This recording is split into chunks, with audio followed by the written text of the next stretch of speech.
এই কচুরিপানা কখনো খেয়েছেন? খাননি তাই না? কচুরিপানা দিয়ে আজকে নতুন রেসিপি করে দেখাবো যে কিভাবে খাইতে হয়।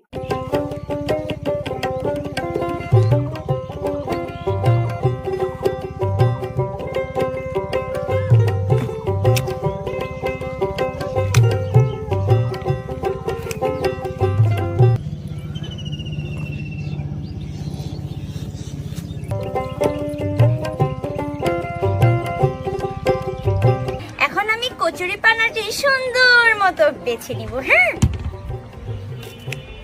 এই যে দেখতেছেন ঢ্যাপের মতো, এগুলা আমি আলাদা করে নিচ্ছি।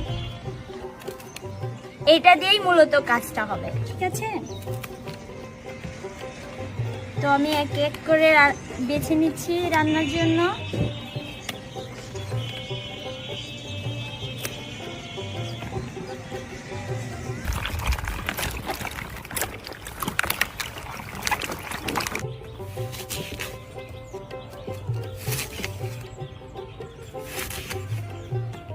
ওটা হয়ে গেছে, আমি আরেকটা ধোয়া দিয়ে দিব, যেহেতু এটা হচ্ছে ময়লা পানিতে হয়েছিল আর এবং কি এর মধ্যে থেকে কষও বের হবে, তাই আমি আরেকটা ধোয়া দিয়ে নিচ্ছি।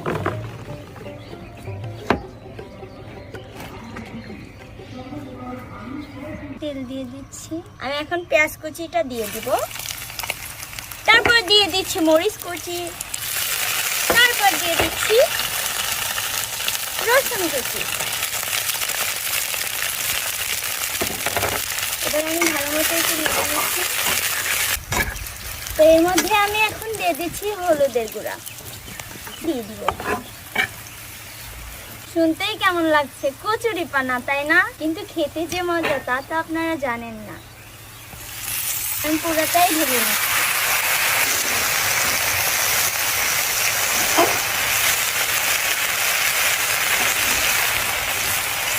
তো এবার আমি লবণটা দিয়ে দিচ্ছি।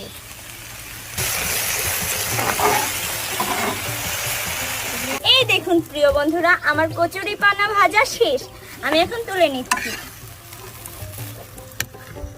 বাহ, কালারটাও দেখুন কত সুন্দর হয়েছে, একদম মনে হচ্ছে যে পটল ভাজি, তাই না?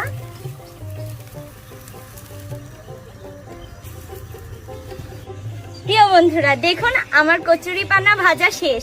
আপনারা যদি ঘরে বসে এভাবে ঘরোয়া পদ্ধতিতে কচুরিপানা ভাজতে চান আমার মতো, আপনারাও ট্রাই করবেন। আর ভালো লাগলে অবশ্যই লাইক কমেন্ট শেয়ার করে দিবেন। সে পর্যন্ত যে যেখানেই থাকুন ভালো থাকুন, সুস্থ থাকুন।